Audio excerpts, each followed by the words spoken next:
Oh, okay. Hey? You don't let Bamba in the shed. No.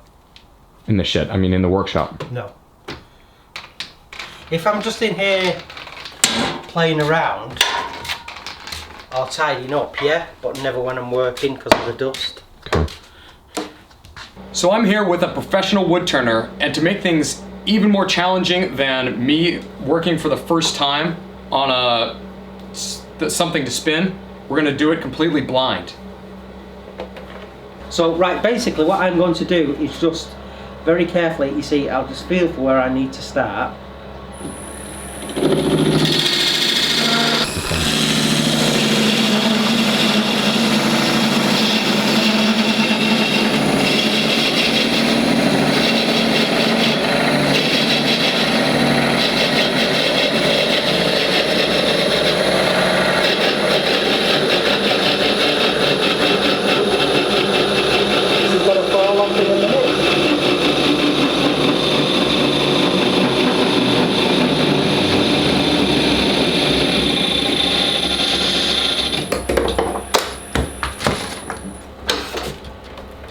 If that was a project that I was doing to sell, I would have caught that. Wow. But I didn't bother because that's just completely of no use. So, now, do you know where it is? I know it hit the floor and rolled back. So what I would do, right, there it is. Wow. So,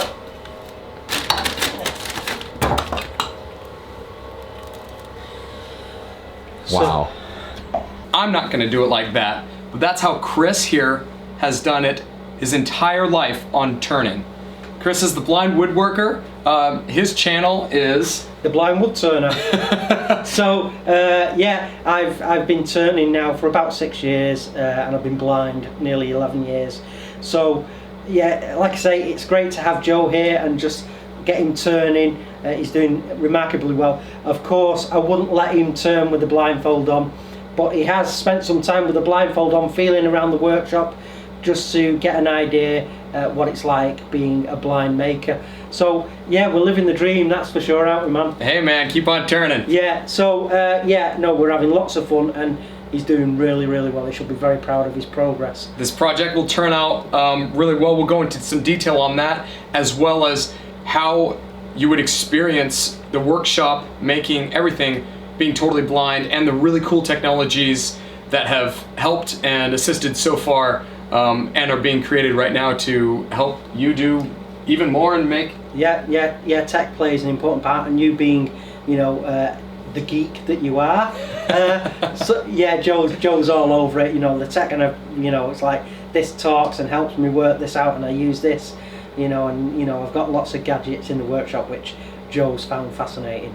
So it's all good. We're having a wonderful time. You know, it's not bloody raining. Oh, you know, Joe doesn't feel like Portland or England. Yeah, no. You know, Joe's from, you know, the Pacific West Coast, so they get the fair share of rain there. But yeah, he's brought some sunshine, which is cool. So well, it just makes us feel like home. Yeah, definitely. Let's get back to turning.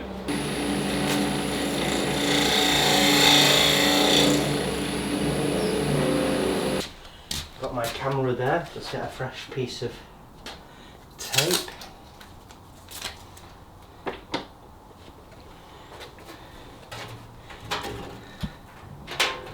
And then I just attach it carefully there, don't want to damage the camera. So you put tape on top of the camera with a string. Now how long is this string? You know exactly the length of it. Well, no, but I don't need to know the length really, it's just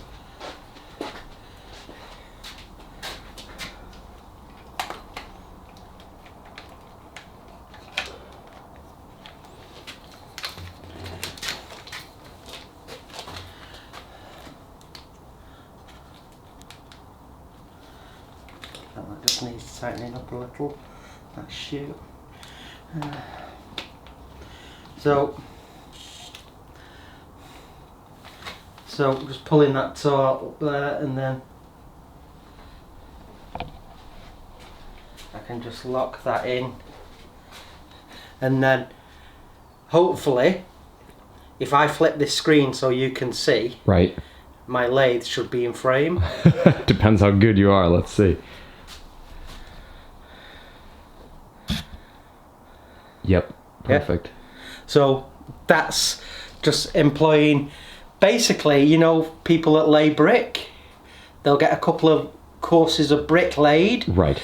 And then they'll put a pin in one end, pull a piece of string taut line to the other end, and then they'll lay to that string for speed. Right. So I just remembered, oh, if it's good enough for a bricklayer, it's good enough for me. So I just pull it taut as my, you know, senses allow. But you have a lot more extra length in that string. Yeah, depending on, you know, if the camera needed to be a bit further back, I'd have, you know, a bit more. So there's that, and then obviously if I need my facing frame, it's just I'd tilt that up and pull it taut to my chin. And then also I have a remote control and the camera beeps. So if I was just to turn the camera off,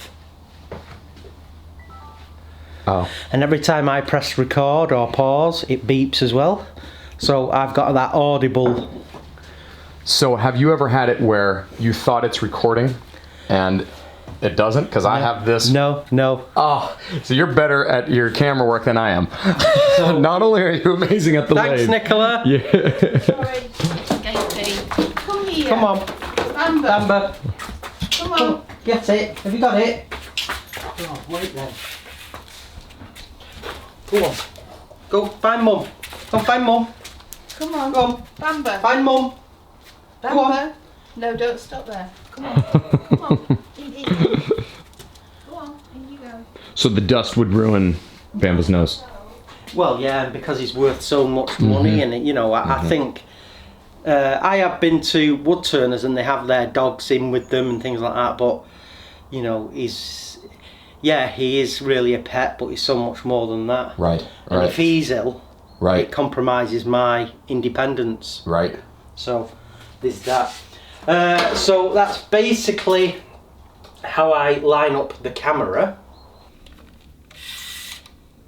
279 millimeters. So what do we have here? This is a talking measuring tape measure. Yeah, this is a 0 millimeters. exactly what it is. It's a talking tape measure. I purchased as well. Nicola got it for me from the Turning off in 5 seconds. Royal National Institute for the Blind, and it's invaluable for blind people or visually impaired people that still want to be able to measure things and work things out and retain that little bit more of independence. So yeah, they're about £60, but worth every penny, and it enables me to, especially in the workshop here, work to customers' requests regarding dimensions. So if someone wants a 12-inch salad bowl or fruit bowl, or they want a candlestick so long, you know, I can use this to accomplish that. So yeah, great. It does it in millimeter. Well, it's metric and imperial. It can store measurements and retain them, so it's got a little bit of a memory too. But yeah, really indispensable for me.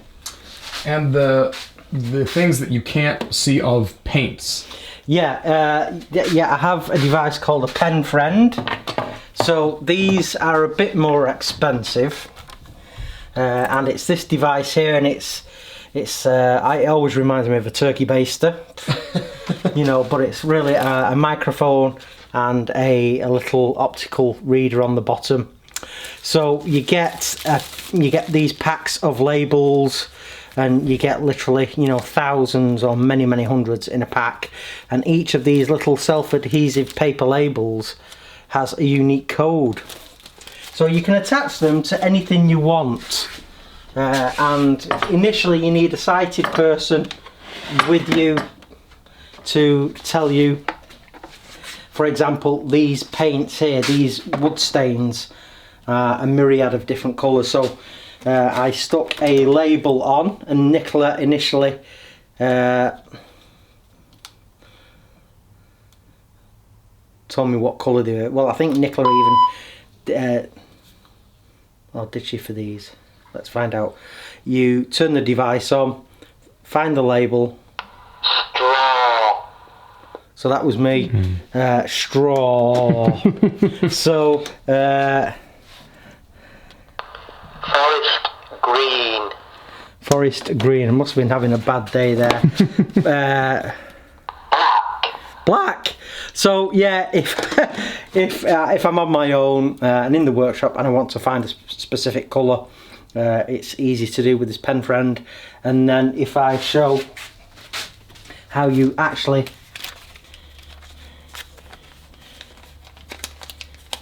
use the device to put a coded label on something. Let's just feel what this is. Obviously it's a drill, but I'll stick it there. So then holding the bottom button, then holding it against, drill, and then Drill. it's that easy. So, and you can attach these to food packaging, tins, CDs, DVDs, paints, waxes, stains, anything you think of, and they even do ones that are safe to use in the laundry. So you can attach these to your favourite garments. Let's say you want to wear your favourite green t-shirt that day, attach a laundry safe label to your favourite green t-shirt. Your favourite person. Yeah. Yeah. Well, we put one on you, Joe, didn't we? So, I took it off. Where is it? and then you just turn it off. So again, brilliant, absolutely brilliant. You know, so many uses. And actually, I forgot, very important also, I'll just turn it back on.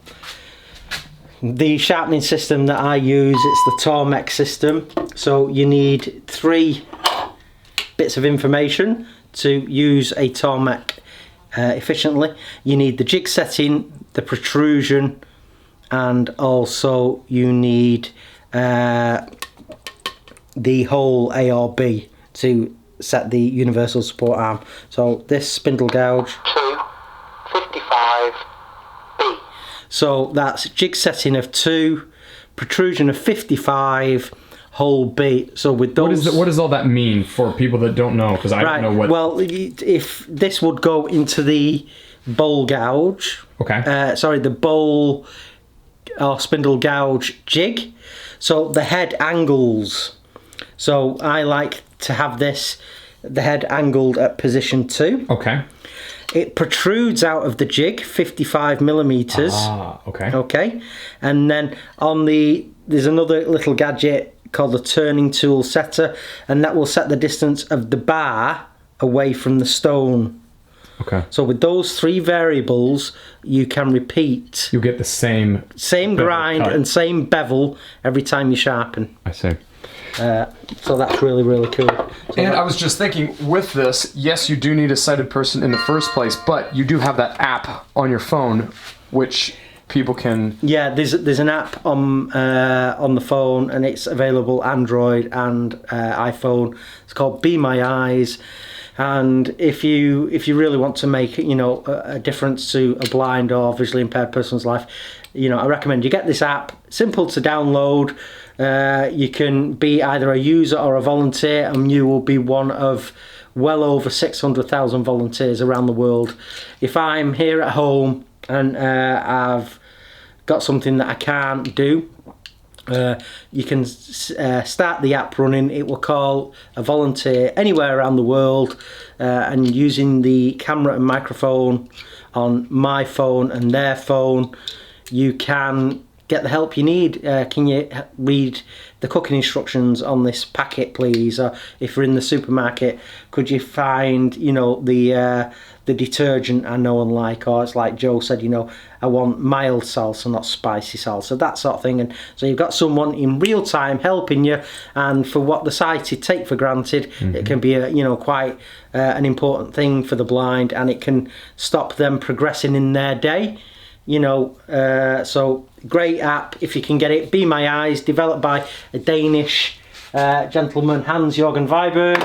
who subsequently subscribed to my YouTube channel. Oh, you got him as a subscriber. Yeah, and I've been interviewed by them a couple of times. So yeah, he's severely visually impaired, Hans Viberg. So, but yeah, he's developed this great app. So, I'm just watching you. Because I also don't want to like talk too much while you're doing this, because you're hearing a lot of things. You're using a lot more senses to try to focus, and using your memory map, like you were saying. So I don't want to distract you with questions. No, we can do right. some questions afterwards. If I was new to this, I'd say, oh yeah, just leave me alone a minute, just while I'm concentrating. But Okay. I mean, I'm 6 years in, and Okay. In your own workshop, if it was a different location. yeah, I'd be like, whoa, can you just back off a sec, you know? Right. But no, like I say, you know, I'm 6 years in, about 1 million hours of practice. So, anyway, chin chin.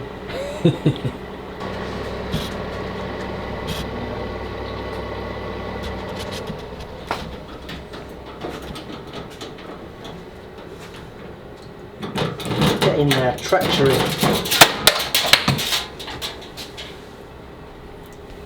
Now, do you know what that was? I don't know what colour it is, but I know what it is. Okay. I know it's a chestnut embellishing wax by the size and the shape. I've got 2 colours in there. I don't know what colour it is, but it's got one of my talking labels on. Yes. Wow.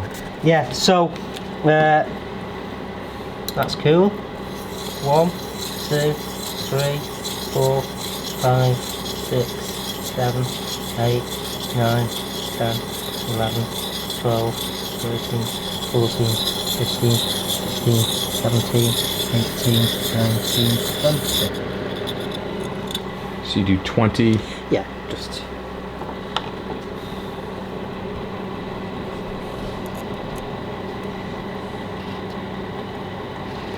These are the things that can take me a long time, just finding, you know, again, what the sighted take for granted. Right. A Oh, I put that screw there. I don't even think where I put that screw. It was right there. Oh. And then, or if you're like me, you're going, I swear I put this right here. I mean, how do you do it if you can't see it? I know I put this here. Where is it? I can't find it. This is it. Where the hell is it? So, that's had a little sharpen there now. So I've got this little cleaning block. So You have to keep the tools clean even more than sighted people, because when you need it, you can't. I can't. You don't want to risk, oh, did I clean that or not? No, and you know, I need things to work the right time every time. Right. First time. You know, because I'm trying to claw back time, you know, against sighted craftsmen. So that's just a couple of the cool technology things that, Chris uses in his shop. Are there any more that, or is that, those are the big ones, those are the ones we use. They're the main things. On my iPhone as well, I've got a spirit level app that talks to me, which is great for sort of like general DIY, but if I wanted to set the tool rest, you get a tool rest jig on the Tormek. If I wanted to sharpen a scraper or a tool at 60 degrees, I can use my talking spirit level and it'll tell me when it's at 60 degrees. So things like that, putting up shelves, just because you're blind doesn't mean you have to put up shelves like that. You know, you can put up a straight shelf with your talking tape measure, your talking spirit level, you're good to go, and you can accomplish so many things around the home. Stay independent and get that great feeling that, you know, I did that. I can't see what I'm doing, but, you know, with this tech available, I'm able to still contribute to the house in so many ways that you used to when you were sighted. Well, you're just not giving us sighted people any more excuses to have bad quality stuff. It's all now. Yeah, we have to be on your level and more. Yeah. You're making us look bad. So if you don't mind, could you tone it down a bit and make it a little less? Listen, you know, if you're a sighted slacker, you know, get some of this talking out, and that's one less thing you have to do. You know, or a talking gadget. You know, I'm so much of a slacker, I don't want to read my tape measure. Let the tape measure tell me how long that is. So yeah. So that's some cool stuff. All right, hope you guys enjoyed.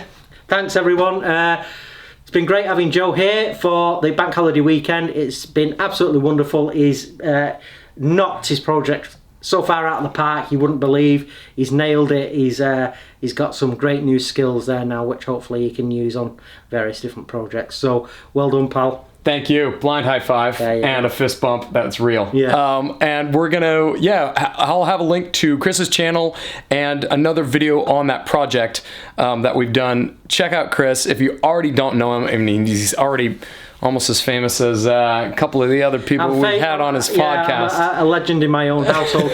And likewise, check out Joe's channel, Joe Makes, for the eclectic, the weird, the informative, the educational 3D printing. Some things that you thought, yeah, that's a great use for a 3D printer. Other things you go, well, I've never thought of using a 3D printer for that. You know, some great on-location videos, lots of info, gets your mind going, gets you. And I've already started frothing at the mouth thinking, how can I possibly use a 3D printer? My mind's just trying to keep up with yours, brother. I can run. All right, cheers, guys. Bye.